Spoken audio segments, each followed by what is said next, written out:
Hey guys, this is Lee and Eric here with the Assorted Crackers. We need to tell you, we just got through interviewing Walker Jones, and boy, it was packed with all kinds of information. Walker Jones, Executive Director for the Grove Collective. He gives us an inside look at the battle for the Ole Miss roster after Lane Kiffin left and how the Grove Collective held. He talks about the recent legislation and court rulings that are allowing some of last year's graduates back onto the field, including our two best middle infielders on the baseball team. So you're going to hear about all this. You're going to want to tune in. And as Lee said, you're going to want to come back for episode 2 as well. Hello and welcome to Assorted Crackers. I am here with Lee. And I'm here with Wilson, and we're also here with a very special guest. Walker Jones is back with us to help us kick off the college football season. Folks, it is 100 degrees outside, but in 2 weeks we'll be playing football. And so just like last year, Walker's here to talk a little bit Ole Miss, talk a little NIL. Walker, since the last time we had you on, there have been a few developments. Let's just think of a few. Ole Miss came within just a minute or two of making the national championship game. Right. Somewhere along the line, the head coach decided to take a new job, and suddenly that NIL collective came handy because the team was under attack. We had a lot of people who wanted a lot of talent going to LSU, and we managed to hold our own. That's right. We've been involved in some lawsuits for related to that on revenue share agreements that may or may not have been breached. So, and I know I'm just scratching the surface, honestly. Yeah. Trinidad came back for some eligibility around another legal action that went his way. So we got a lot to talk about. And so first of all, thank you for coming back. We appreciate that. Yeah, no, it's good to be back. There is a lot to talk about, a lot of subject matter. And as I said last year, and I'll probably say next year, I'm still in this, we're still trying to figure it out. So still trying to adjust to all the things. I think you named all 5 or 6 things. We could have named all 15. But, well, I was going to say, I'm sure just when you think you've got it figured out and something develops. Always change. But no, it's good. It's an exciting time to be involved. So it's good to be here. Yeah.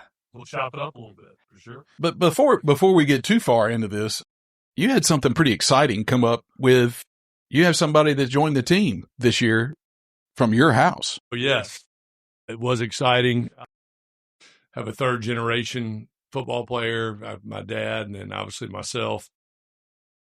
And really excited about that. He had a good high school career, but like anything, we're parents.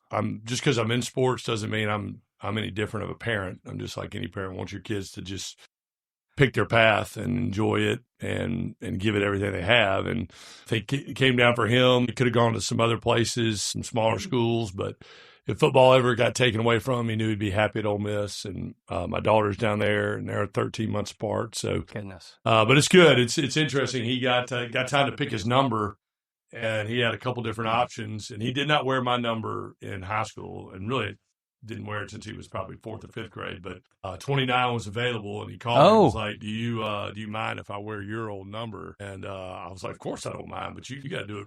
That's awesome. You are make sure I didn't wear my dad's number, so you don't feel like you have to. But that's pretty cool, though. Well, and he found a picture of him when we were living in Baltimore when I was working for Under Armour. We came down for a game, and he was 6 years old. And he had a Ole Miss jersey, number 29, with W. Jones on the back. And my wife took a picture of him standing on the sideline watching the guys run out and warm up. And he's wearing number 29. And my wife kind of dug that picture up and sent it to him. And I think once he saw that, he was like, okay, yeah, I think I want to be number 29. So, but again, awesome. I wanted to be his That's choice. amazing. And so really excited. And he's drinking from a fire hose, and he's trying to figure it out. So, well, that's awfully big of you, because I hear some former players get upset when their numbers get reused. Well, yeah, some of them. When the Heisman Trophy's involved, that's a little bit different. When the Heisman Trophy's involved. Maybe. Mine obviously was not the Heisman Trophy, or it wasn't the speed limit in Oxford like Archie Manning. So my 29 was a little more attainable than Fair 18. enough. Now, you didn't wear 29 all your years, though. Look at what I'm holding up, Lee. I saw that. Yeah. That's awesome. I'm holding this to the camera. That's so right. Yeah, that's the picture. That's it. gorgeous. That's it. So, thank you, Todd. but yeah, it's crazy. Like that whole Jaden Daniels thing. Just as a former player, I don't know. I think back, like, why would you not want your jersey worn? I've loved the social media, though. Oh yeah, man, boy, have they embraced it. Well, and I hate it. I feel bad. Do you? Yeah, I feel awful. Me too. Me too. They've been such a great They don't rival. They don't for need us. conflict. They don't ever campus. create drama. Wait, speaking of LSU, anything else I going on? jumped right into that one, didn't I? Yeah. Where was your head when all of this was going on last year at the end of the season with Kiffin? Yeah, it was. I think back to that time, it was a blur. It was the fog of war. We were in the middle of a playoff run. It had been going on for a while, the saga during the season. And then we got to the Egg Bowl. We win the Egg Bowl. We're in the playoffs for sure. And he's got everybody kind of held hostage. And I kind of knew deep down inside he was leaving. I initially thought it was Florida.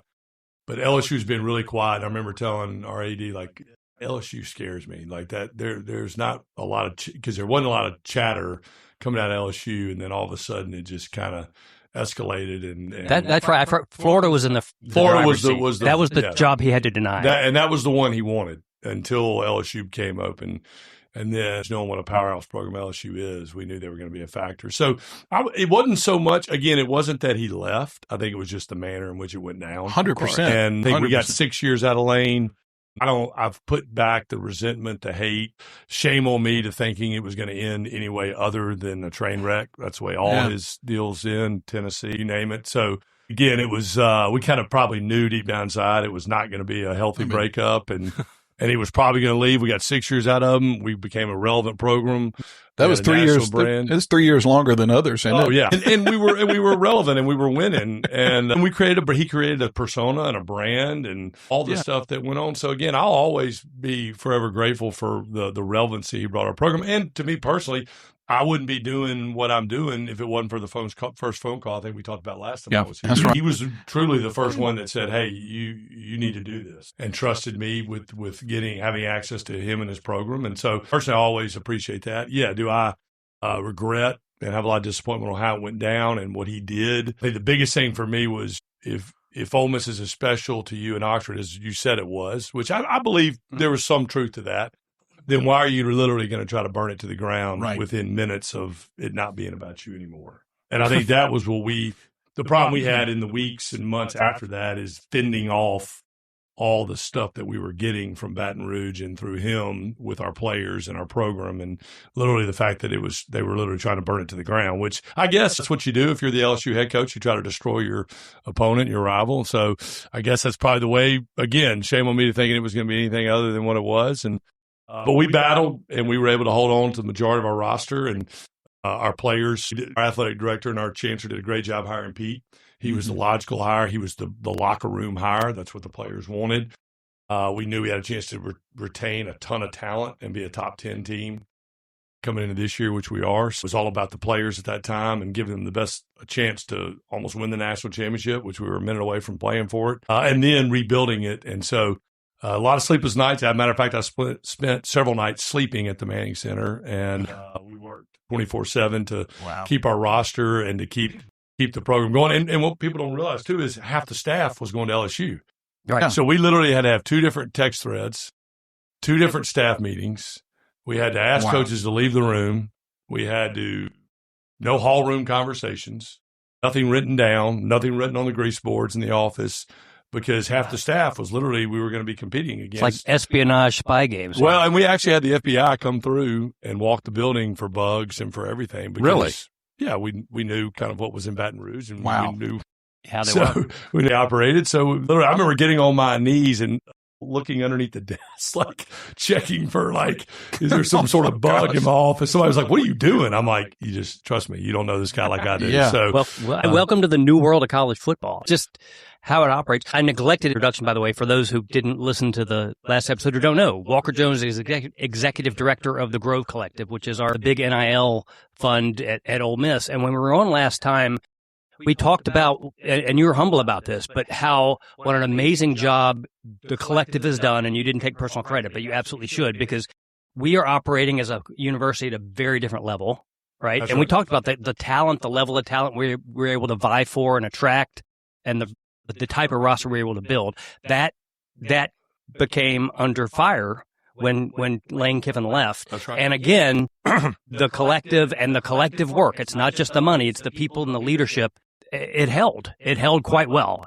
And yeah, we lost a couple of players, but the talent that he wanted off this roster is still sitting in Oxford. Oh yeah, we fended off 90% of the challenges that came our way, which is funny because none of those guys were in the transfer portal. But anyway, funny how that happens. Yeah, funny how that happens. But anyway, Well, holding on to the coaches was huge too. yeah, it was. And look, and I'll say this for guys like Charlie Weiss and Kevin Smith and some of the others that stayed behind and coached, they were put in a really tough situation. I don't begrudge those guys. They were trying to do what was right for their family, but also right for the players that they had recruited and coached. And so they were in an unenviable position. And I told those coaches that, and it was awkward. We couldn't talk to them half the time. We had to, again, everything we said was in a whisper level or walking outside or locking a door because you just didn't know who was listening and what was going back to Baton Rouge and other places. So it was truly a one of a one first time occurrence for that ever to happen. First time a coach left a playoff team. First time half the staff stayed behind to coach that team. Yeah. And also not only leave a team, it wasn't like he went to the Cleveland Browns or the Raiders or Oregon. He went to our biggest rival. So it was a blur, but to your point, Eric, it was the structure that we had put in place. We always said we have to be bigger than one person. And usually that's the head coach you're referring to. Sometimes it's the AD, sometimes it's the chancellor, sometimes it's a player or whatever. But you always got to be bigger than your biggest part and built to last. And we always said that, like, hey, we're bigger than any coach. But you don't really know that. And you don't really believe that until you actually experience what we went through, because we always say, oh, yeah, our system's built to last. Our collective's built to last. Our process, our program. But until you take that punch in the face and all of a sudden you're faced with what we were faced with, you don't really know. And I think, again, we were able to rely on the 3 or 4 years prior to that of putting the process in place, a system in place to where it was a plug and play. And you moved Pete in, which we all had a relationship with Pete. He was going to keep the same systems on both sides, offense and defense, for continuity. He was going to keep the same personnel setup that we had built. He brought back the GM from LSU, oddly enough, who started the collective with me. So we were able to be reunited. So we kind of got everything back in order pretty quickly. And again, if we weren't as organized as we were, it could have gone sideways in a hurry. Yeah, we would not be right now preseason top 10. Sure. I would say that is a real testament to building something that is at its core not something like that could fall apart. I mean, you get hit with, we had a Tomahawk missile that went right in the middle of our battleship, and we could have sunk. Well, but the players didn't, the coaches didn't, the administration didn't, you guys didn't. It is a real testament to the mettle that the program has been built on. And let's be candid, the Ole Miss that we grew up rooting for and loving, that wasn't what we were used to. This is a different day. And that again, we talked about this on the last episode that you joined. We are operating at a different level because we have our act together. We have leadership, we have motivated boosters, and now we've got an amazing track record that shows we can do things that if you felt like we were not capable of competing at the very highest levels, that is out the door now. We've shown we can do it. Yeah, it's you have to have proof of concept at some point. Yeah. And until you have proof of concept, you don't really know. And also, too, the other piece of it is savvy people who are usually your more well-off, wealthy donors. If they're confused, they're not going to give. Right. So a confused donor is not going to give. A confused investor in any business is like, have you ever heard a very successful rich person go, I don't really understand the business model, but I'm going to put money in it. Right. That doesn't really happen very much. So again, you have to have the buy-in from all those people. And again, and we said last time, I say it all the time, having a friend like Keith Carter, who was a classmate of mine, was a student athlete, peer of mine in school, having that trust level that we had, we didn't, when not tragedy, but when chaos strikes, you got to kind of know, okay, you go handle that. I'm going to go handle this. You take care of that. You take care of that. And I'm going to go take care of this. And I don't have to worry about that because you got that. Yeah. And there was no way to do all that given the situation we're in unless we had people that we knew, all right, Pete's now the head coach. He's got that covered. He knows the team. He knows his team. Walker, you guys handle the personnel piece. I'll handle the media and all this. And then just everybody kind of fell into their role. So I love that. So all of that, we've covered that this year. This year is a chance for us to really show that we have I think you said it a second ago that we have got a program that is sustainable and we've got a mark that we can have other players that'll always come back and say, hey, this is where we are. This is what we're doing. And this is a place that I can be successful in. This is a place that I can win a after season awards. It's a chance for me to play in the playoffs. It's a chance for me to have a big time opportunity to go play in the NFL. That's right. And so it's a testament to all that. So this year, I guess everybody, all the fans, probably more than anybody else, is circling September 19th. Right. And that's the thing. We've talked about it internally. I know we had a kind of a speaking circuit this spring where he went around and did donor events and took questions from the crowd. And inevitably that question came up, first or second. What about September 19th? What do you think, Coach? And again, it sounds cliche-ish, but it's really the only way you can look at it is, look, that game's big. No matter if Mickey Mouse is coaching them. Like again, I played in that rivalry. Mm-hmm. Others have played. Like, that game doesn't need a lot of juice. Right. So it's important anyway. And now you bring the Lane piece into the whole thing. And as cliche as it sounds, the players and our fans to some degree, I know this is not reality, but to some degree have to just remove that factor as much as you can from the hype. Now, during the game, if you want to boo him and all that kind of but like leading up to the game, it's got to be about how do we beat LSU, just like we try to do. Are we going to have mustard detectors? Yeah, I don't. Golf balls. It's going to be, look, and again, I get it. Our fans are passionate. Livid. They're passionate. They're livid for a reason. Should be like, that'll deal somewhere. And yeah, well, or golf balls. One of the two. Yeah. And look, Lane will do what he always does. He'll stay quiet until the week before, and then he'll throw something out there again about like he did in the Vanity Fair article or something. And he'll poke the bear a little bit. And again, our fans are going to react to a degree, and that's why they're fans, and they earn the right. They pay a lot of money to go sit in that stands, and if they want to boo and all those things, they can. But I think for us, it's like, again, it's got to be like, that's our SEC opener. That's a huge game for us. We played 9 conference games this year, not 8, 9. So that every game is even that much more important now. And nearly every one of our conference or opponents this year are ranked. Right. We play 6 ranked teams. 6 top 25 including teams. Louisville. So again, I think, look, the 19th, again, the ticket request, my family, my friends, everybody like, oh my gosh, that game.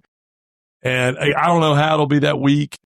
I'm not going to do any media or anything. I'm going to keep a low profile, and I'm sure a lot of us are taking that approach. And he's going to say, look, it's an important game because it's LSU and it's our SEC home opener.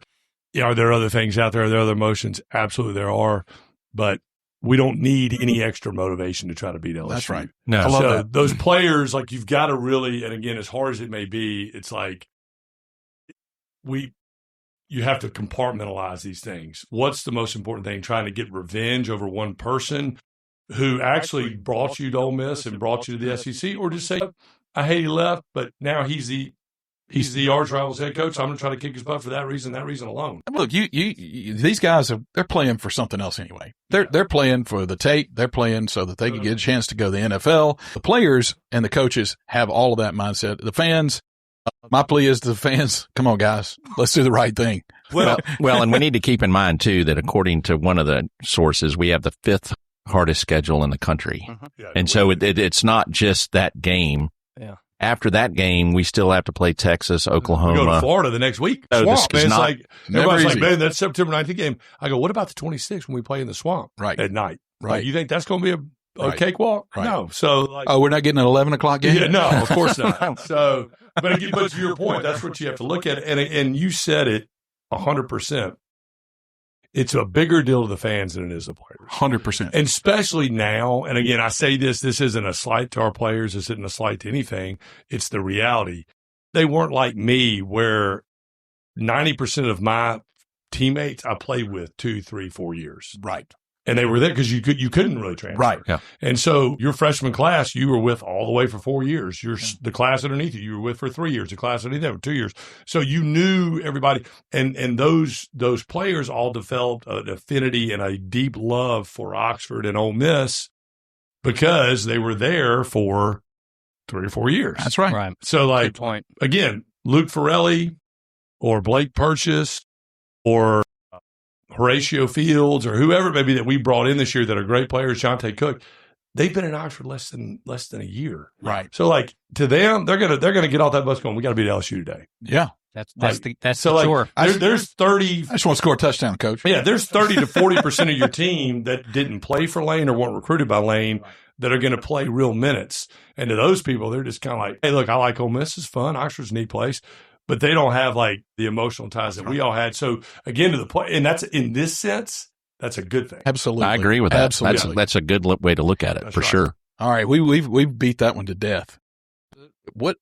NIL. Come on, man. Yeah, what What's going on? What's changed? So there's, I saw something the other day that there's new rules. Yeah. So like, Well, I wouldn't say rules. Well- I'd say there's new guidance. or suggestions. Suggested guidance. Yeah. So that they raised the money, right? Is it? Well, no, they hadn't done that yet. So Well, it's being talked about. Is that right? Yeah. So it's tied to this Save College Sports Act, Yes. Protect College Sports Act that Ted Cruz and Maria Cantwell. one of the few bipartisan bills that our legislators seem to be able to come up with is college football. College But football. carry I on. know. Well, And, yeah. at least it's not the NCAA. Well, that's the thing. They got together and I've met with Senator Cruz's staff when I've been in D.C. They're actually really intelligent, smart, sports focused. So they know what they're talking about. They needed a Democrat to get on board. The bill is flawed with many hurdles and inconsistencies. It does have some good things in it for sure. It's probably like every bill on Capitol Hill. It's got some really good things. It's got some things that really don't mean much, and it's got some stuff that's going to create other problems. And it's probably one of those things where it's kind of somewhere in the middle. I don't hate everything about it. I don't love everything about it. I don't think it's going to fix a lot of the systemic issues that we're dealing with. Yeah. I think it has the danger of being the House Settlement 2.0, or this time last year we were talking about July 1 of 2025, the House Settlement was implemented with the judge's ruling out in California. And here we are. That was supposed to like curb all these prices and values. Everything went up double what it went last year. Yeah. So it had no effect on the market. And now the only thing it did do was make the schools pay $20.5 million of the bill.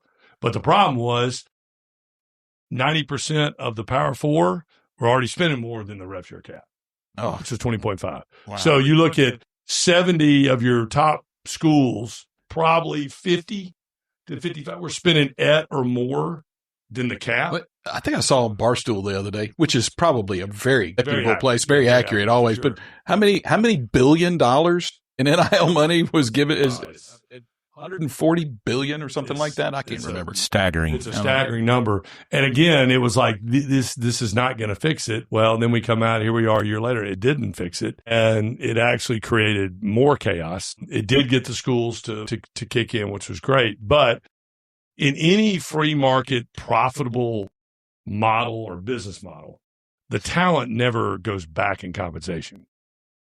Like, is there ever been a world in this country where if you're the talent and you're creating an industry that's profitable year over year and going up, does your compensation ever go the other way? No. Never. Only if the industry is going the other way. Oh, if the industry's going the other way. Well, it's not.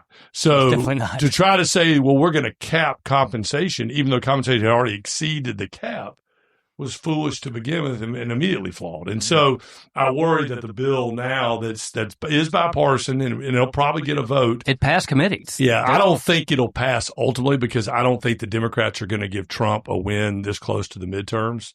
I think that's where politics is It's all going. politics. Yeah. I think, well, that's why I didn't get voted on before this last recess because they could kick it to September. Well, now you're a month out of midterms. And so the Democrats did a good job of like kicking the can down the road. And Because so it's a fair point. Like it's a huge opportunity for a big win. It's on everybody's mind. It doesn't necessarily fix the economy. It doesn't necessarily fix what's going on in the Iran, country. it doesn't or open up the Strait of Hormuz. That does not give us better gas Unless prices. they've got a 5-star defensive tackle trying to come over here, then it would open wide open. But like Trump, and that's where I think like Trump, and again, our president does a lot of great things, but speaking out on this, him and Cody Campbell, I think have actually hurt the chances. If they had kept it and not said much about it and made it such a priority now. They just basically put a bullseye on it for the Democrats. And so Trump coming out and making a statement like, hey, we're going to fix NIL or whatever it is pretty soon because Nick Saban and the owner of the Yankees are involved. Like, that's a terrible soundbite. And as a fan, that doesn't make me want to get behind it. No, because and then you got Cody Campbell, who 2 months ago was openly advocating for a guy that bet more on his sport than Pete Rose to be eligible to play. Okay. Because he was a quarterback for his school. All right. So I'm like, all right, so Cody Campbell wants to save college sports, but yet wants a guy that gambled thousands of dollars, hundreds of times on his sport, which if there was an 11th commandment, that would be it. And he was actually politicking for him to be eligible. And now he's going to back this bill. So I think those two guys, actually hurt, even though they're trying to do what's right for college sports, I think they actually hurt politically the chances of it passing. So again, those are things that if passed, they would basically double the cap that's currently sits there. Yeah, because I saw something too that you could play five to play five. That's was the going to limit. happen now because of this other round of court cases. Okay. So what's happening now is there's been several court cases. One in Ohio. The first one was in Ohio, which was 18 basketball players. Then there was one in Colorado. Now there's one in Tennessee. And basically it's when they proposed and the NCAA basically approved this 5 for 5. You get 5 years to play 5 sports. You get 5 years to play 5 competitive seasons. Okay. Doesn't matter if you get hurt. Doesn't matter if you get redshirted. You get 5 for 5. Now, if you have some other, there'll be some exceptions to that, very limited circumstances that would allow for that to be alleviated. But regardless, 5 for 5. Well, what happened was the NCAA did not grandfather the class of 2022 in, the kids that were 4-year seniors this year. That would technically, if they were born a year later, would have got another year. Yeah. So they were like, wait a second, you've approved this in the middle of our last academic year, but you're not going to grandfather us in to take advantage of that opportunity to stay in class, stay in school, earn some more money, get a master's degree, improve my draft status, whatever. And so they didn't grandfather them in, and they didn't rule on it. They waited until the worst possible time. And then these athletes, those class of 2022 seniors, went and sued in these respective state courts. And the judges have started to rule and pat. So basically, and we got a lawyer in the room, basically passing TROs, so injunctive relief, against the NCAA not allowing the class of 22 to take advantage of this new 5 for 5 rule. That's what's spawning all those lawsuits. I did not understand all that context. They're more popping up every week, but there's court cases where state judges are providing injunctive relief against the NCAA's not grandfathered in 2022, and they've ruled in favor of the athletes. So I've spent the last 10 days talking to those athletes that are eligible now to come back and play for us in certain sports. Now, the problem is football, the timing really doesn't work. Right. Most of those guys have moved on, signed free agent deals, or in NFL camp, whatever. Baseball and basketball, especially baseball, it has a real impact. Yeah. Like we have an opportunity to bring back our 3 and 4 hole hitter off the team, our 2 corner infielders that batted 3rd and 4th off an Omaha team. Okay, let's go. Yeah. That could help. So, and those guys were gone, and we replaced those guys in the portal. Right. So now those guys can come back. Now, the difference is the judge's ruling in Colorado, she clarified her ruling saying you cannot circumvent House rules and regulations, meaning most important things. You can't exceed the roster limit, and you can't go additional. You can't have additional rev share dollars. So somebody's going to have to get cut. So now, if you don't have roster spots, you're going to have to cut some. If you really want somebody back, you have to tell somebody, hey, you got to hit the bricks. Which is another lawsuit. Yeah. And then you don't have rev share dollars above the cap to offer because everybody's already spent the rev share. Okay. Because it's you use it or lose it. So everybody spent their rev share. So now the only way to compensate them now is with third-party NIL, which is much more complicated than it was this time last year. So you've done a brilliant job of clarifying some of that and the stickiness of all that, but double tap on rev share. Explain that to us and help us to understand how that came about. What does it mean? And I have a follow-up too. Yeah. Well, essentially rev share. So when the House settlement went into effect, They said, look, the schools have to share a percentage of their revenue that they're making off these young men and women. Okay. So they put some formula together. I'm sure it was AI driven or something. Makes a lot of sense, too. Yeah, Easy to follow. Yes, exactly. So there was some percentage breakdown of ticket sales, sponsorships, TV revenue that all these universities make. And they came up with $20.5 million. And again, I think you probably got to be some sort of Wharton mathematics major or Harvard mathematics major to figure it out. So, but essentially they came up with this 20.5. Every school could spend up to that. Now you didn't have to spend that because revenues vary. Some like St. John's or Providence doesn't have college football. Right. They've got basketball. So their revenue is going to be lower. But anyway, you could spend up to 20.5. So that was. And some schools, they could easily do 3 times that. If they wanted to, if they could. If they could, yeah. They could. They but could. so this House settlement said you can only spend $20.5 million. Okay. And then it'll go up every year, 4% for inflation every year. It'll increase. So like this year, it's like $21.8 million or something. Okay. So essentially, and you can break that out however you want to. So you can spend all that on football if you want to. Okay. You don't have to spend on every sport. You don't have to spend on every kid. So like at Ole Miss, we spend it on our top 6 or 7 sports but other schools will spend it on their just 3 sports or just 2 sports. Sure. Or they'll try to spread it across all their sports. It really just depends on what you want to do. And so football, when you do break it up, you basically there's like a percentage where football gets 75% of what you're going to spend. And so again, when you're in the SEC, well, you better be spending 70%. Anybody that's not spending the max on football in the SEC is You're They're SOL. falling behind. you're not winning a lot of games. Sure. So you got to spend that 75% of the 20 point of the total cap. So 75% goes to football, and then you just break it off after that. Well, you have to also remember that, and this is clarity for anybody that doesn't understand. Football generally is the largest revenue producer. It pays for everything on most campuses.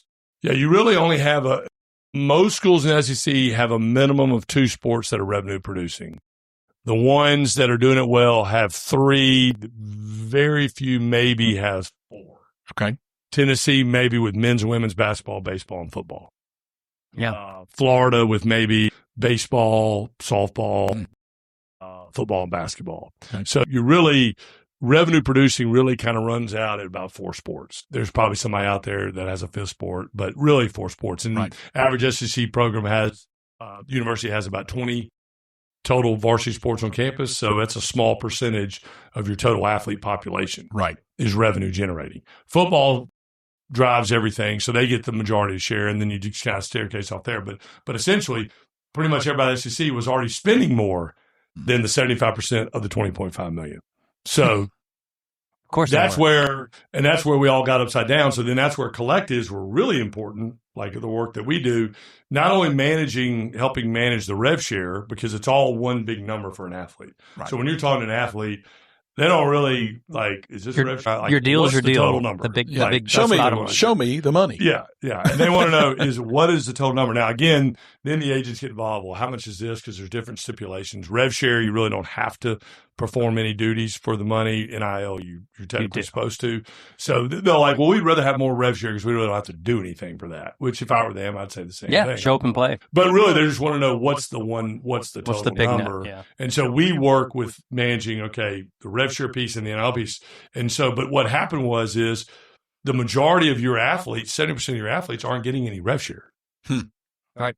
They're not getting rev share because they're in track, tennis, golf. Right. And so collectives were the only businesses really positioned to offer NIL to those fringe athletes. No other businesses are really going to do that. No businesses are going to go, let me see if I can go do a deal with 4 soccer players and 3 softball players and 2 track athletes. Unless we go to them and say, hey, we would like you to use these athletes. This one's going to be an All-American. This is going to be all-SEC. They got a great social media following. They'll help your business out here in Oxford, et cetera, or Mississippi, wherever. So collectives kind of got a shot in the arm once people realized the house settlement wasn't going to work the way they wanted it to, and you had to have third-party NIL to compensate the majority of your athletes who don't get $1 of rev share. Yeah. Yep. Wow. And then the football players have to get some percentage of rev share because everybody's now spending over $40 million when your cap is half that. Wow. And it's interesting. It sounds like a great model. Well, but it's a great way to understand how sort of collective and donor money and rev share come together to build these profiles and these programs. So one of the things we talked about, again, last time you were on, is generally speaking, I think most polls suggest fans support players getting paid, especially players in big revenue sports, but they were concerned about the wild, wild west and the lack of structure. And so whatever may be happening with rules, guidelines, whatever may be happening with legislation, you had suggested the market's going to correct itself in a lot of ways. Yes. And as an example, as Lane Kiffin went on to LSU and did everything he could to pull players over to Baton Rouge, we had a couple of guys who had signed agreements. That's right. And they had, for this coming year, right? And they saw the opportunity for whatever it was and said, I'm bailing. I'm going to LSU. Yeah. And we said, okay, there's going to be some accountability. That's right. You signed an agreement with us. You broke the contract and you're going to pay the clauses in that contract. Right. So there are teeth in these programs that are at least allowing some self-governance to happen so that, again, it's not just the complete wild, wild west. Yeah. And I think when you talk about donor money and fan money, like we have high-end donors that make contributions to us, but we also have like a subscription model, membership base that gives us recurring revenue. And again, whether you're giving us $150 a month or $150,000 a year, those dollars matter to each individual. Yeah. And they want to know if this guy or girl shows up and doesn't perform to the full entirety of the contract, the scope of services, meaning play throughout the season. Doesn't mean like if they play, they don't play well. That's different. But if they decide to leave midseason or they decide to quit or whatever, is my money protected that I helped to fund this? And to your point, it is, because that is one of the things that helped us with the House settlement. One of the few things was the ability to have liquidated damages with the players. Mm-hmm. And as Todd knows, when you're talking about negotiating contract with agents and lawyers, it's probably 1A or 1B of the first question is the buyout. What's the liquidated damages? What are the requirements? Yeah. What's the repayment? What are the termination What's rights? my risk? Yeah. Are there mutual termination rights? Are there right to cure a breach? All those things. So now our contracts went from fairly simple 4 or 5 pages to 8 or 9 pages of all the things that you're looking for in mutual termination language, liquidated damages, the buyout provisions, the abilities to cure breaches, good standing, ability to fine players. Right. So a guy skips tutor 2 days in a row and parks in a handicap spot on campus, you can fine him. Let's go. He's violating team policy. So, and then how can you, what's the method to fine them? Because those are state appropriated funds on the rev share side. So the issue with our 2 guys that went to LSU, it was really cut and dry. They signed agreements, put it out on social media they were staying, played in the Fiesta Bowl, and then somehow, without going in the portal, decided to leave that contract and just see if anybody wanted them out there. Wow. Just random. I don't know. To see what the market would I don't buy. know where I'm going to play, but I don't want to play here. I have no idea. I'm going to walk away from this money, and maybe somebody will show me some love. And then, good luck and then for the next them. day, they their were former on a campus, coach was sitting at 6 LSU. hours south of us. Yeah, it's amazing how it happened. But anyway, that being said, but those guys signed the agreements, and just like you have an employment agreement in a lot of places, you make a commitment to provide a good scope of services, and if that doesn't happen, then there's a recourse there. And because here's the problem with us is they waited till the very last day, the last hour of the portal closing, so we therefore couldn't go find anybody else in the portal to replace them. And we had committed dollars to them that we passed on other players because we had committed those dollars to these guys.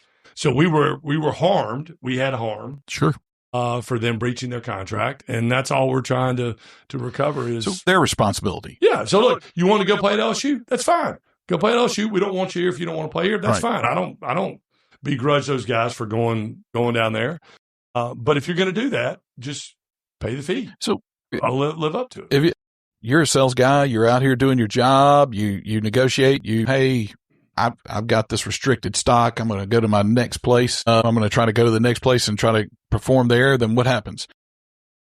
maybe the new team, maybe the new owner, the new job that's going to have you says, well, I'll give you an upfront bonus and I'll cover that. So you're not responsible. I understand you're responsible and you'll do that.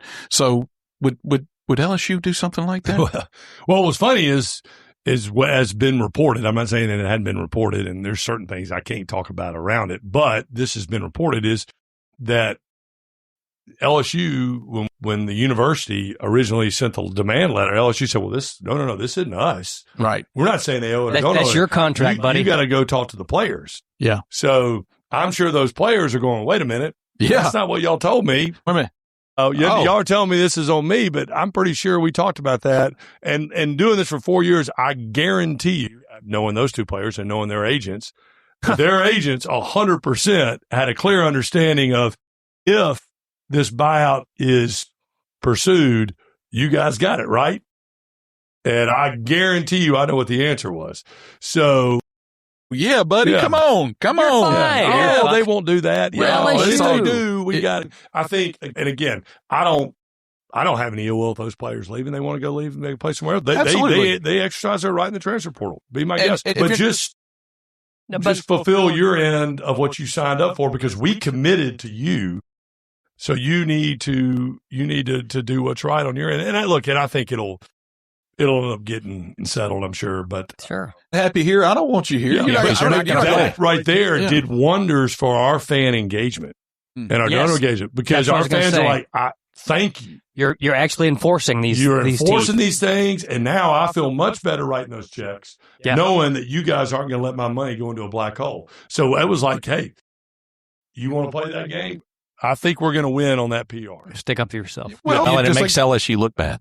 Yeah, absolutely. Well, but again, everybody will have their opinion. Well, and if it was the other way around, our fans, and that's what's beautiful about college sports is it's funny. Like our fans, just like everybody else's fans, they keep receipts on social media, and they go find the LSU talking heads who were 6 months earlier talking about a buyout for Sam Levitt. Like, well, he should definitely pay that if he's going to. We should pay that if he's going. And then the shoe gets on the other foot, and they're like, oh no, you don't have to pay it. So again, that's Ole Miss being petty. Yeah, Ole Miss being petty. But anyway, if it was anybody else, they do the same thing.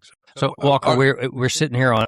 You had a question. I was right back to so LSU though is if they were going to help out with that, let's just say that they decided in the kindness of their heart to honor something that they might have reportedly said. Have they run out of money? They've got money, but how do they do that? But can it come from a different bucket? How does that work? Well, there's a lot of places that are pretty good at moving money around. I think those guys are $100 handshakes here and there, right? And they got plenty of money floating around there. Again, how the mechanism to actually do it, because here's the other piece of it. And the reason, not only do we have to have that $1 million back to function? No. Now, would it be nice to have $1 million cash to pay? Of course. But we don't need that to function.